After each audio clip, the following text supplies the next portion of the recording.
Hey, welcome to Hourglass Cinema, a variety show from victims and villains. On this episode, we are stepping into the North Bend Film Festival to talk about the movie Tailgate. We're also going to be completing our spoiler-free thoughts on Fear Street 1666. But first, we're sitting down with the director behind the Shudder exclusive movie Lucky, which you guys can catch everywhere on digital and DVD beginning August 3rd. If you guys do not have a Shudder subscription, we're sitting down with Natasha Kamani to talk about some of the more creative decisions involved in the movie. So I hope you guys enjoy this one. And Hello, Natasha. How are you doing today? Hi, I'm good. How are you? I'm good. I'm actually, I'm glad that I gave you guys this movie a rewatch. I was not the biggest fan of it the first time I watched it, and then I watched it again when we were preparing for the interview, and I got to say it's probably one of the most intelligent films I've seen this year. As far as like its commentary on like women and slashers and just kind of even the horror genre as a whole. And Love to hear that. I had so much more respect after sitting down and watching the commentary between you and Bria. And so I guess my first question is specifically when you're talking about the kind of like in the commentary, I guess I'm trying to specifically go that way to lure listeners to check out the DVD and listen to this. But anyways, you talked about kind of like the color palette, and even you guys kept referring to the score a lot. How important were those kind of like those background elements to bring them to the forefront to really allow the film to pack a punch? Yeah, I think especially with a movie like this that is so expressionistic, right? Mm-hmm. So it's a movie that has a lot of style to it. And so you really want to use, you don't want to leave any food on the table. You want to use every single tool in your toolkit, to its maximum ability, right? Within your budget and the resources that you have, of course.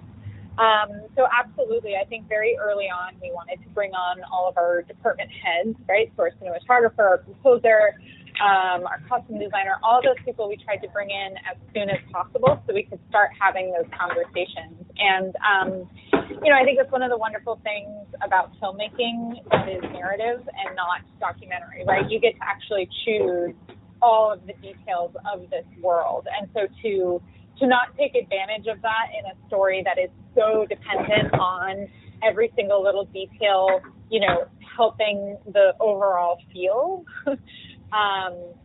would be a huge mistake. So we started early. Again, our composer started working on the project, months before we even were in post, right? Most composers don't even get on until you've finished shooting the movie. So we did things a little bit differently with this, where we really tried to have everybody unified and understanding, because it is so bizarre and it is so otherworldly, to get into the world building aspects. We tried to bring everybody on early and have a lot of those conversations like right from the beginning.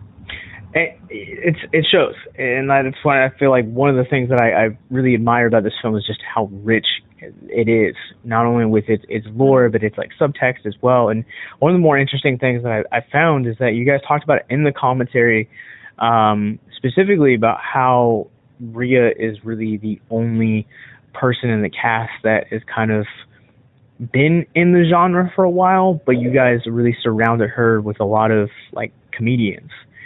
We did, yeah. I'm kind of curious how that got started. It was just an instinct I had. I think while I was reading the script, I was laughing out loud. Like I was sort of chuckling to myself as I was reading. And I think within the first few pages of reading the script, I was like, oh, this is funny. Like this is actually a satire. And I know I've known Bria for a while at that point. We were already friends, and so I had a sense of her sense. She's a very funny person, and so I was sort of reading it with her sensibility. And to me, it just felt like, man, this is an opportunity to sort of cast outside of the box and bring people who have maybe like an improv background to the table, who I think would be really excited about exploring some of the dark humor here, whereas somebody who's just like a dramatic horror actor, I think would maybe play it a bit more straight, right? Which would be great as well, but I just wanted to see what would happen if we brought in people from outside the genre. And it ended up being really fun, and I think they really understood, you know, the cross-genre aspect of the movie. And I would say, again, like, that was really our attitude the whole way through. Like, we didn't want the score to just be, you know, a slasher movie score. Of course, we incorporated elements of a slasher movie score, but it's not completely one thing or the other. And so for the casting, it was just an instinct I had where I was like, oh, we need people who are going to lighten this up, you know, who are going to bring the lightness to it. Also, the content is very heavy, and I think having a bit of fun with it, I think I had an instinct that it would make it a bit more enjoyable and fun and quirkier, rather than just like slamming people over the head with the metaphor, to have a little bit more fun with it. So as you're reading the script for the first time, did you envision such a diverse cast? I feel like you can look at like a lot of modern horror, and it's okay, we're going to go this race profile, or we're going to make it all this gender, or gear it towards, just one demographic, it feels like. And one of the things that's so refreshing about Lucky is the way that it has such a rich layer of just actors from different nationalities and genders and backgrounds. And so I'm kind of curious if you can speak on the diversity of the cast. Yeah, so the cast is honestly really pulled just from our own world. So it's really like just a bunch of awesome actors who Brie and I have worked with or work with regularly. And that's just our world is full of color and diversity. And so I think just by proxy of pulling from our friends and just wanting to make sure it wasn't a monolithic cast, right? And it wasn't just all, like you said, a single demographic. I think that, to me, I just wanted it to feel like the real world that we live in Los Angeles, which is diverse, and the world is diverse. And so I wanted it to just reflect in that way.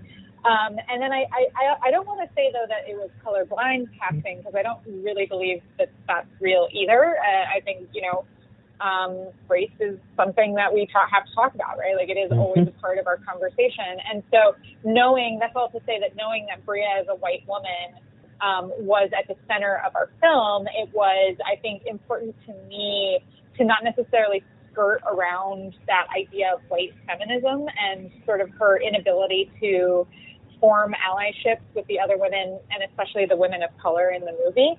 And it's not at the forefront of the movie, but it's certainly something that that is present, and I think there's a lot of blocks that this character has that prevents her from connecting with the other women in the movie.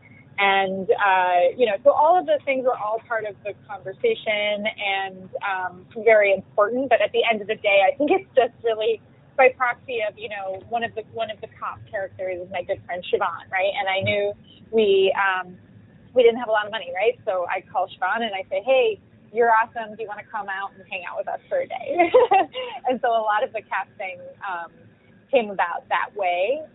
We did want the main cop detective character to be a older white man, sort of this traditional authority figure. It was very important to us that he be representative in that way. And that is an actor who I love to work with, named Larry Cedar. He's a fabulous character actor. And again, it was just the type of thing where it's like, we love him. Let's give him a call. Hey, do you like the script? Do you want to come hang out with us for a few days? So a lot of the cast kind of came together.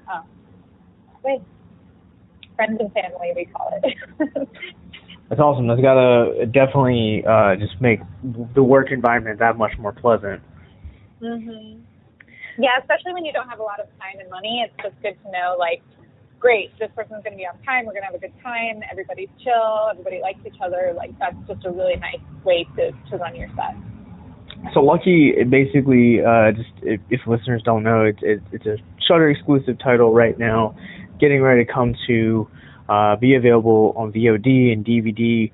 And it is a movie basically where a best-selling author gets like stalked by this man, the man as he's called in the movie, and basically she kind of slides into like this like Groundhog Day situation with this man. And it's interesting like hearing you guys like interpret the film. Again, I'm really trying to make sure that people are getting this on DVD. But you guys talked specifically about like how like the very first time that the Larry Cedar character and May actually have a conversation, that they are approaching it from not only two different standpoints but also two different timelines. And I'm wondering if you guys can kind of talk about the challenges of balancing that complexity and simplicity in delivering the vision that both you and Bria had. Yeah, it is really difficult because the script that she wrote, it really is, you start in a somewhat grounded place, and then by the end you're just in a total like Alice in Wonderland weirdo version of reality. And so I think tracking that descent into Crazyville, I think, was really important, again, with every department, making sure that we were tracking that. In terms of the actors, I mean, that was a conversation, you know, speaking of Larry, that, you know, he came to us with a lot of questions, and he was sort of asking, like, well, where is he coming from when he says this? And what is his, you know, where is his mind when he's saying this? And it was really important to me that all of the characters, even when they're saying crazy stuff, it makes sense to them in their slice of reality and where they are. And so if the key metaphor of the whole movie is that May is basically being gaslit by the universe, right? So it's every single element of her world is sort of accepting this insane situation as normal, then your standard of normal suddenly shifts. So all of these other characters are living in a world where their sort of like idea of what normal is for us totally batshit insane. And so that's a lot of fun. And so to build that world that's really, really heightened. I mean, I grew up reading a lot of comic books. Like, I love Batman comics. And, you know, I think for me, it was very like, great, I got it. So now we're in like some Arkham Asylum version of the suburbs, you know? And so it was a lot of just sort of speaking with the actors and making sure that they felt like they could still ground their choices in what their character's version of reality is. So for them, it's totally normal that the sky is pink. You know, they don't think it's crazy. They grew up their whole lives with the sky being pink. And so sort of having those conversations, I think, was really important for us to make sure it was grounded. And then, of course, we're experiencing it through May's perspective, who grew up with the sky being blue. So that's why it feels crazy. But for all these other characters, they're just living their normal lives. And I think it's important to do that because if everybody starts acting crazy and everything is crazy, I think you start to sort of lose the through line of the movie, and it doesn't really work as a satire anymore. So we really wanted to make sure that everything, again, was being grounded in those decisions that helped tell the story. And one metaphor that seemed to be really helpful for people was, I would compare it, I would say, look, it's sort of like we're doing an episode of The Twilight Zone, right, where a character starts in one place and then things get crazy, and we're exploring what would the world look like if the sky was pink. And that seemed to really help people, you know, just as a sort of touchstone for what people, you know, understood. So I think that's a good sort of comparison for the movie. People like The Twilight Zone, sort of that vibe. Yeah, and I think one of the things too is that, you know, I love horror, and slashers are among some of my favorite in the genre. And you know, obviously when you look at icons like Texas Chainsaw, or Leatherface, Michael, Freddy, so on and so forth, they always have that like iconic look to them.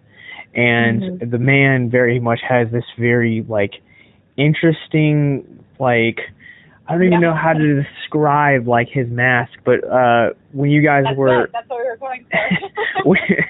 go watch the movie. When you guys were like designing the character design specifically for Hunter's character, what were some of the challenges and or what was the process like in designing his character? Yeah, well, I really wanted, I think in the script it's just written that he's just wearing like a normal mask, like an animal mask or something. And I thought it would be really kind of cool to have a mask that you weren't sure was a mask until you got up close. And so more so that idea of like on a dark night, if you saw this person from a distance, you wouldn't necessarily know he's wearing a mask. You would just know that like something is off. Something is slightly not completely human or normal about how this guy is presenting. And I think that was sort of the jump off point. And then we worked with the wonderful Jeff Farley, who designed our mask. And he sort of took that idea and ran with it and came up with the specifics and the materials and all this that would sort of reflect the light in a way that skin does not. And so the idea of this transparent mask that's really just sort of holding the features and makes the features feel a little bit strange and off and different. A lot of our references were like sculptures and stuff where the artist was distorting the human face, right? So like sort of playing around with different materials. We experimented with like saran wrap over the face kind of look. So we were playing around with a lot of those ideas, but I think we never wanted like, oh, he's wearing a cow mask, nothing that is extremely recognizable. It's more just a sense of like something is off. And then Jeff did something super fun. I mean, if you listen to the commentary, then you already know this, but he had a really great idea to write the name of the woman that the different men are following actually on the lips of the mask. So if you look very closely at some of the shots of Hunter, you'll actually see he has the word May written. It just sort of looks like scarring or something on his lips. So just little Easter eggs like that just felt very right to us, that a lot of these creative people in the film were coming to the table and saying like, hey, it would be cool if we did this. And so integrating this sort of all these great brains that came together and were playing in this wild world that Rhea had started on the page and bringing it to the screen was really essential. And the man was born that way, right? And then our costume designer came with her ideas. And so I think it was all hands on deck to create him. But yeah, I love the way he turned out. I'm really happy with him for sure. I actually didn't catch up on his lip edition until very end, because I kept looking for it every time I was watching it, and then the very end where she kind of is able to like take off the mask. You can kind of see it that way. I feel like it's the clear shot you can really see. But that's such a great question. Yes. For supporting the film. Thank you. Have a good one. All right. Thank you. Bye-bye. Bye. If you or someone you know is listening to this podcast right now and you're struggling with suicide, addiction, self-harm, or depression, we encourage you guys to please reach out. This is the heartbeat of why we do what we do. Suicide is currently the 10th leading cause of death in the United States, and as of this recording, there are 132 suicides that take place each and every day on American soil. And when you scale back internationally, there are 800,000 successful suicides. That is one death roughly every 40 seconds. So if you or someone you know is struggling, you guys can go to victimsandvillains.net/hope. That resource is going to be right in the description wherever you guys are currently listening or streaming this. There you'll find resources that include the National Suicide Lifeline, which is 1-800-273-8255. You can also text HELP to 741-741. We also have a plethora of other resources, including churches, getting connected with counselors, LGBT resources like the Trevor Project, and also veteran hotline as well. Please, if you hear nothing else in the show, understand that you listening to this right now, have value and worth. We get it. Suicide, depression, mental health, these are hard topics, and the stigma around them doesn't make it any easier. But please consider the resources right in the descriptions below wherever you guys are listening, because once again, you have value and you have worth. So please stay with us.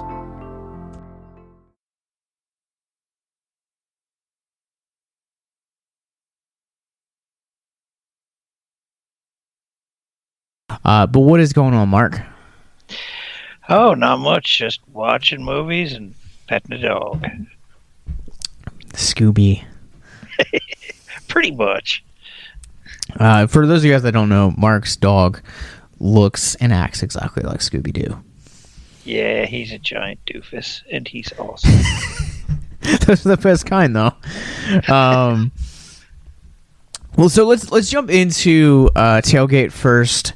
Tailgate basically tells the story of a family that basically gets tailgated by a guy. It's very similar in premise to last year's Russell Crowe movie, Unhinged.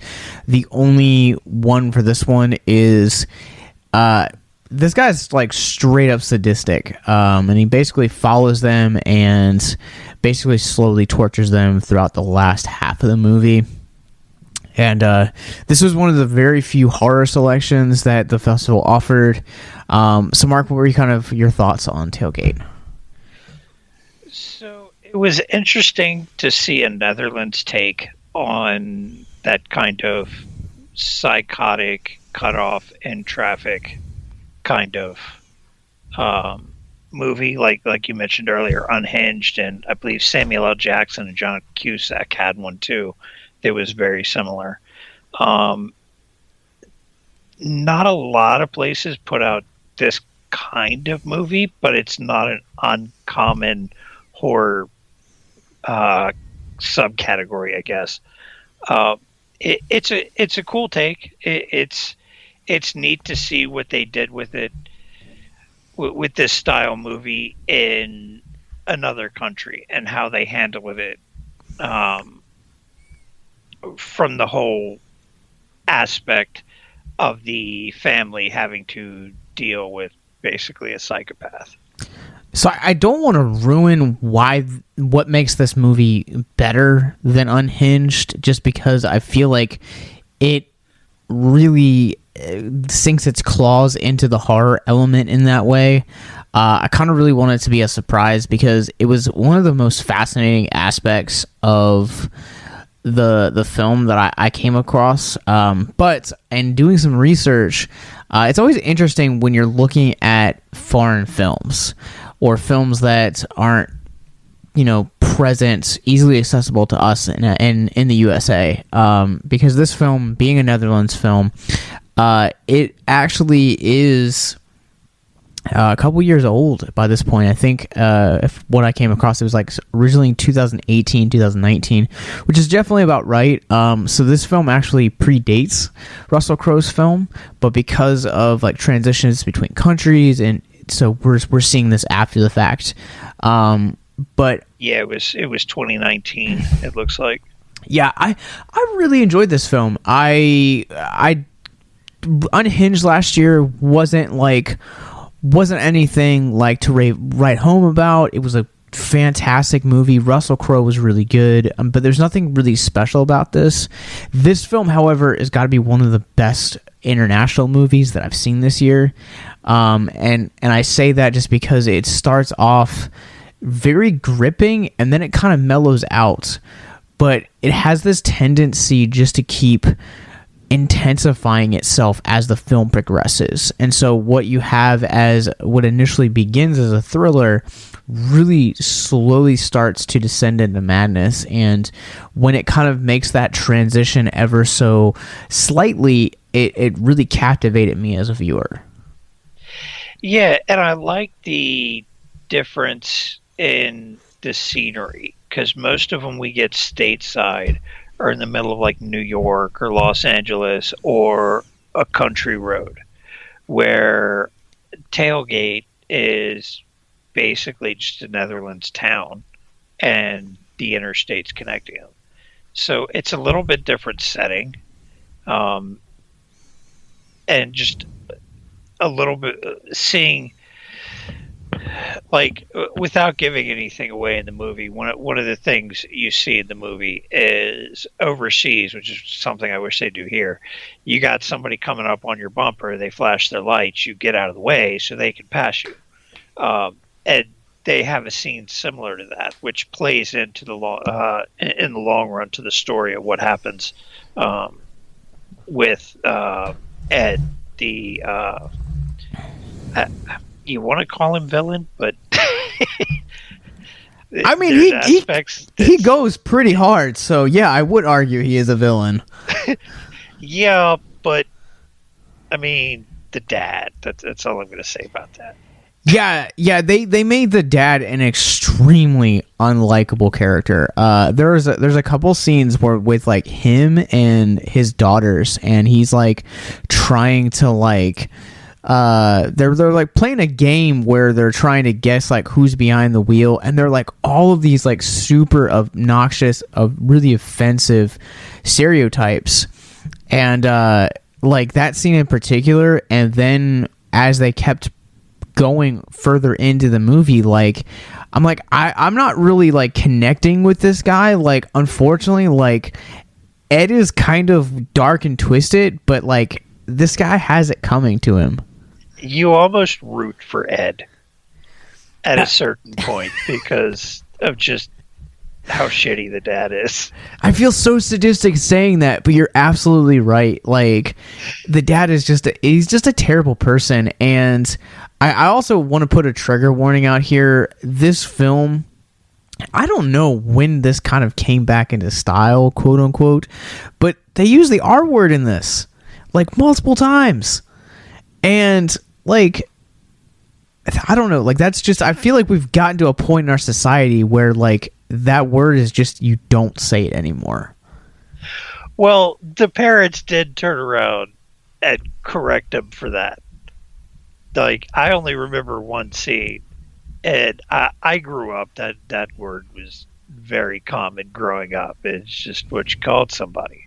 But now you don't because of various mental conditions and things like that. But yeah, they did. One of the kids calls another one, and they do turn around and correct her and get onto her that you can't say that. You don't call people that.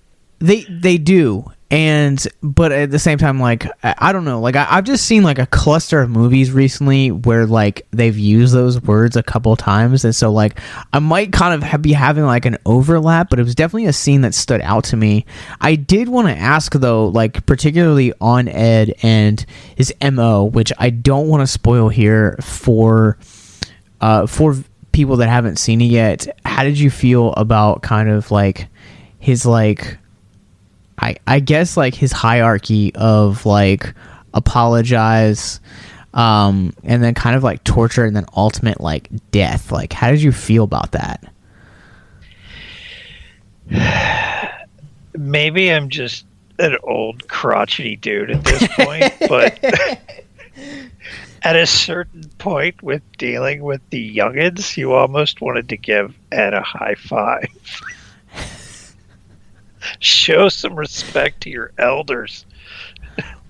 Wow, that is not the answer I was expecting. Full disclosure, but I mean, you are fully entitled to that opinion. His character is interesting overall. He came across to me as if Mr. Rogers snapped and lost it. See, I don't feel like I've seen enough of him, because like his MO and really ultimately what keeps him going in life, it feels like, because like I would love context for like the intro to that we get to him with him and the biker. I would love to know the context of that story, for one. For two, he was going super slow in the fast lane, so it almost kind of seemed like he was hunting at someone to be his next victim. So like, but in his defense, it was almost like a Hannibal Lecter-ish kind of thing, where Hannibal killed the flutist in the orchestra because he was off key, or somebody had manners that offended him. Ed was doing the speed limit. He was right on the speed limit. So, I mean, yeah, it's dickish to do what he did, but at the same time, he wasn't in the wrong. The other guy was hauling tail. That's true, and I feel like with the pacing of this movie, right as soon as you kind of move from Ed and the biker right into the family dynamic, there's already this like such intensity that it's very mild because everyone's is rushing, they're running late, and then you have this intensity that really starts to rev itself up, and it feels like the further along that the movie goes along and how it paces itself is really reflective of the intensity that you're feeling. And I have to say, like, this movie handles its pacing and its intensity very well. There was never one moment where I felt bored or like the movie like was dragging. It kept a very steady pace. It kept my attention the entire time.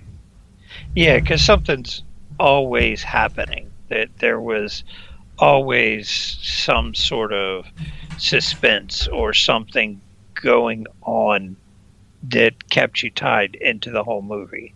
And it never really slows down until the credit rolls.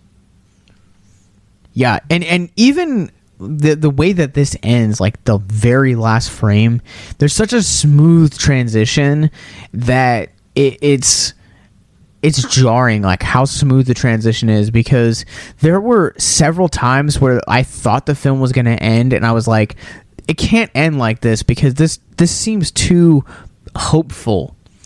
And sure enough, like the director and the filmmakers like did not pull any punches with this film's ending and sliding and slamming right into the credits. Like it's such a smooth transition.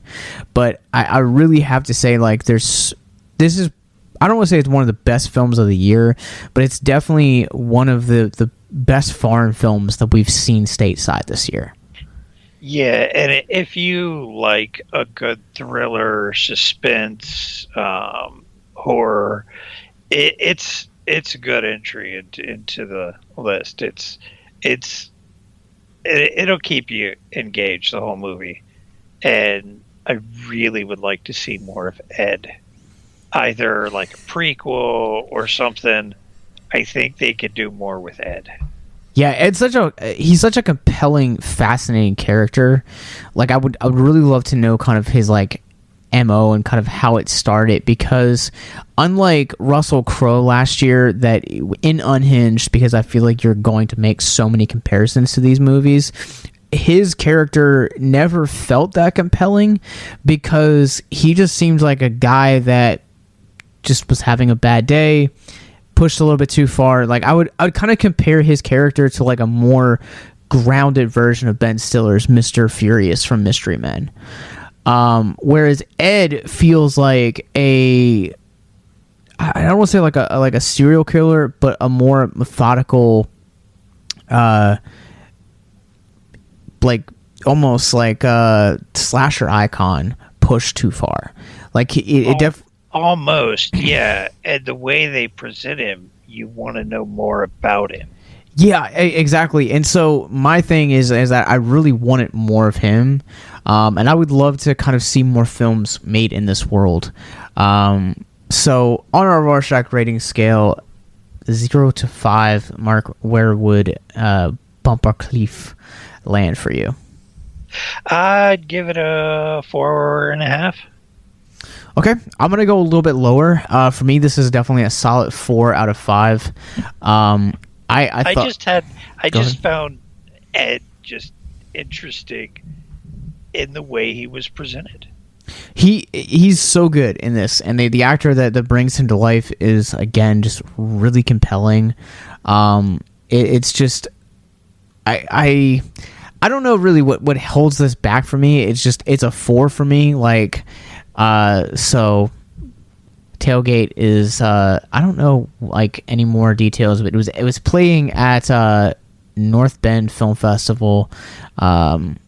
Hopefully keep your guys' eye out for this film because it is a very good film. We highly recommend it. So moving on to Fear Street Part 3.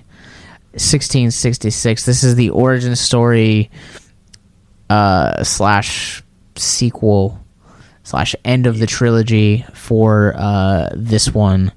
And I feel like we can't get into this without giving some mild spoilers.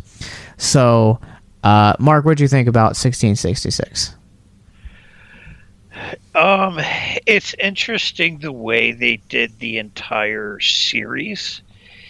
Each entry, 1666, is the third entry, but the way the three movies play out, it's almost like one big 6-hour movie. With 1666 telling the origin of the curse and Sunnyside and what was it, Shady Town was the other one? Shady Side and Sunnyvale. Yeah. It gets into the origins of what's causing everything in the previous movies and ultimately ties it all back together and ends the whole thing. So it's interesting and it's good the way they did it. It really kind of cleaned it up very nicely.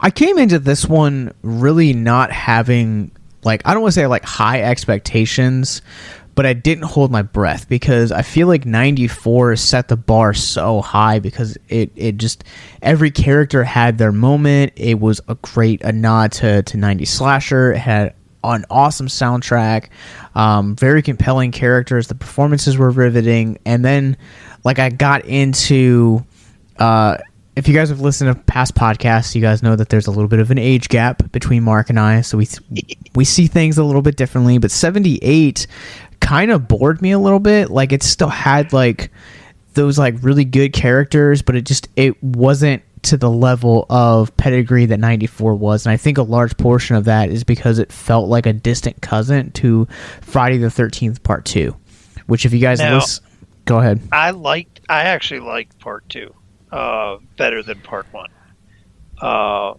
78 felt like an old classic slasher. It did. And that's I think kind of why I liked it, because I've reached that point where when I watch a slasher like Halloween or Friday the 13th, I've gone from like, oh, get away, to rooting for Michael Myers and Jason instead of the campers. No, I mean, I do the same thing. Like we've talked about this off air. Like Halloween is both of our favorite slasher movies. It's my favorite film of all time. And so if you, I don't dislike slashers, and I wasn't bored by 78. I do want to emphasize that I did like it. I just didn't like it to the level, and mostly I think because it just felt like Friday Part 2. And if you guys listen to our Friday the 13th episode, you know that I didn't hate Friday the 13th Part 2, but I wasn't like necessarily as big of a fan of that one as I was for Friday the 13th, 1980. That said, 1666 really just strips away all of the nostalgia and the homage that you get in the first two films. So you're not relying on homages to Scream or Friday the 13th. You're relying on your nostalgic music. You're just telling a really compelling tale. And that's what go ahead. 1666 to me pulled a lot from the feel and atmosphere of The Witch. It did. It to a certain degree, yes, but I feel like a lot of those like witch trial 16th century movies, they all, at least tonally and cinematically, feel the same to me. So I feel like it's just a time period, but I felt like this film in particular did a really good job at just telling its story. And I feel like, I don't know about you, I was really coming into this film expecting a really savage witch.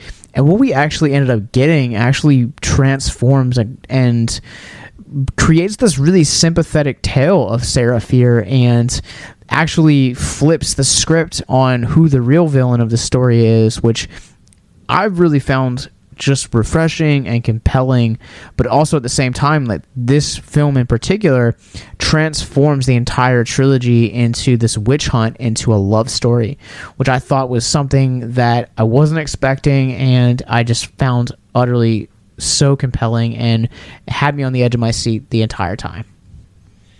Yeah, it was a neat twist to do it that way, instead of just having a witch killing people. That was kind of what everybody expected, because that's what you've been told for the first two movies. So it was neat to go back to the origin and see how everything started, and that it was really a completely different situation than what was being portrayed leading up to it. So the film originally, like you said, like it ties the entire trilogy together, but this is kind of where the minor spoiler comes in, is that this film is both a prequel and a sequel.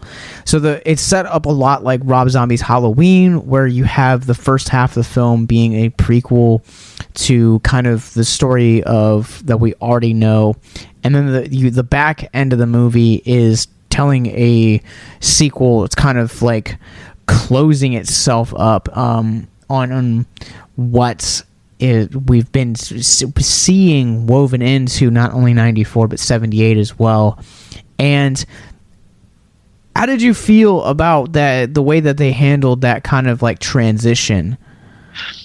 Well, that's what I said. It almost, if you watch all three of them, it's like watching one big constant like 6-hour movie, just different stages of the movie.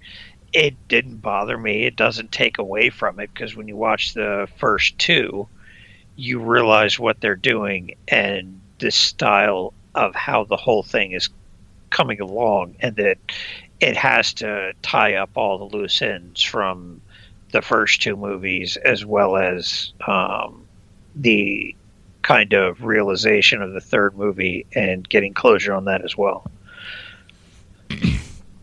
I don't mind that closure. I just feel like that is kind of where the film started to lose me a little bit, where I wanted to see how these characters and how everything kind of ended up. And I will say that the back end of this movie, as far as horror gags are concerned, this is where some of the smartest, and this is kind of the part of the movie that really feeds a lot of that bloodthirstiness that I crave when I watch these type of movies sometimes. And again, I was really entertained by it, but it felt like Netflix really tried to kind of take their series approach and make it into like a cinematic movie format. And I don't necessarily say that I hated it. I just feel like this type of storytelling feels a little out of place for the story that they're trying to tell. It feels like it's in the wrong medium, if that makes sense. Yeah, it might have played out different if they went more episodal than film. It would have broke up the feeling that you were getting from it, that it just had kind of almost like an odd pacing. Due to the fact that it goes from, what was it, 94 to 1666 and then back again, and then makes references to, was it 78, I think it was the second movie. But I don't think most people are going to sit down and, okay, I'm going to watch part 1, and 2 weeks later, I'm going to watch part 2. I think with the way they came out and released them a week apart, it's going to be watched almost. People are going to sit down and watch them back to back almost. And it'll have the feeling that I think they were trying to go for. I will be curious to see if they are going to, if the numbers increase now that all 3 parts are out. To kind of see if people are going to watch them that way.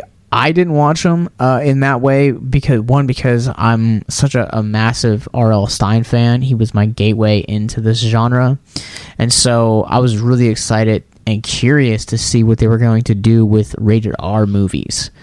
Now, I watched actually the first and second one Thursday night, I think it was, and then the third one came out Friday. Mm-hmm. So I almost watched them just as one long movie.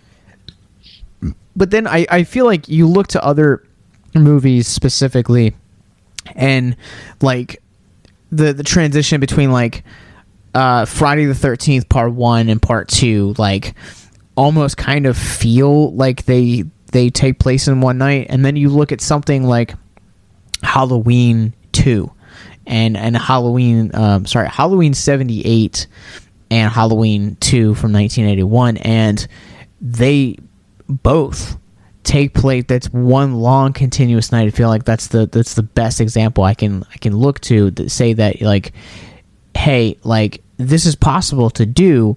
And I'm not saying any critique negatively that this movie sucked by any means. Honestly, I feel like this is the best film in the trilogy. I just feel like the back end of this movie kind of felt too long for me. I feel like I wanted to spend a little bit more time in the 1600s than I did in the 90s, which I never thought I would say. But I feel like for the story, like, I could have wanted a little bit more from the 1660s and kind of like going and exploring the relationship between Sarah and Solomon, because their character dynamic was really interesting, and I felt like it just was never explored enough. So when you look at the three movies as a whole and the way they were done, they are, and I keep saying, if you watch them back to back, you might get a different take on it, but they are essentially one movie.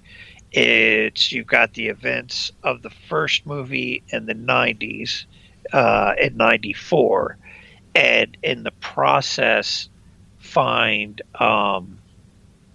the survivor from the second movie, who basically sits him down and starts telling him the story of what happens. Then they go on to kind of proceed, this is what we have to do to stop the curse, and goes on to, hey, this is the flash of what I saw that really happened, and then ties it all up. So it does play out. If you watch them together, that whole three movies does play out as one movie. It's just you've got a flashback that one character is witnessing what actually happened, and the second movie is them being told a story of what happened at the camp. And I'm not necessarily like denying or knocking everything. I want to be perfectly clear. I absolutely adored this movie. There were just some issues that I had with kind of the way it was. But again, just looking at it as a standalone film, not necessarily in continuity with the rest of the trilogy. Again, we're gonna dissect this in Abyss Gazing. If you take it on its own and its own merits, it's kind of a little odd because there's things that they leave out that you kind of need to know. But I don't think they planned on it being a standalone movie. The performances are really good. The cinematography, especially during the 1600s, is just breathtakingly beautiful. So on our Rorschach rating scale, 0 to 5, what would you give Fear Street 1666? 3.5. Okay. All right. I'm gonna go a little bit higher. I'm gonna say it much like Tailgate. I'm gonna stick it at 4. I really feel like this is just a really strong, solid ending to a dynamic trilogy. Not perfect, but it's dang near good and kind of surprised me in a lot of ways. Yeah, as a whole, they're all fun movies to watch. But at this point, and I think you've kind of reached the same point too, that a lot of these horror movies coming out these days, just no matter who does them or what they're based on, there's a lot of cliches. Oh, without a doubt. But that is going to do it for us on this episode of Hourglass Cinema. Make sure that you guys hit the subscribe button below wherever you guys are currently listening. You guys can catch me and Mark on Abyss Gazing, a horror podcast. You guys can also check out our other network shows, including That's High Praise, a Nicolas Cage podcast, and of course our flagship show, Victims and Villains. Simply go to victimsandvillains.net / nothing. Victimsandvillains.net, all of which you guys can find in the show notes below. This will get you access to all of our shows, all of our movie reviews, social media, including Facebook, Instagram, Twitter, and Twitch. And most importantly, our suicide prevention resources. And I just want to say before we go, if you or someone you know is listening to this right now and you are struggling with suicide, addiction, self-harm, or depression, we encourage you guys to please reach out. As of this recording, suicide is currently the 10th leading cause of death in the United States. There are 130 suicides that take place every day on American soil. And when we scale back to look at international numbers, you'll find that there are 800,000 successful suicides that happen every year. That's one death roughly every 40 seconds. So please consider the resources in the descriptions below and stay with us. You have value and you have worth. And on that note, thank you guys for joining us on this episode of Hourglass Cinema. How would you guys like to help us get mental health resources into schools, conventions, and other events? Well, now you can. Simply go to patreon.com/victimsandvillains for as little as $1 a month. You guys can help us get mental health resources into current and upcoming generations, educate and break down stigma surrounding mental health, suicide, and depression. And you get exclusive content that you can't get anywhere else. And you guys can tell us which Nicolas Cage movie you want us to cover, and we'll do it. All it takes to get started is to go to patreon.com/victimsandvillains, or simply click the link in the episode description wherever you guys are currently listening or streaming this episode. Pick your tier and get started today. Yes, it's that simple. So quickly select the tier that you want and help us get hope into the hands of the depressed and the suicidal today.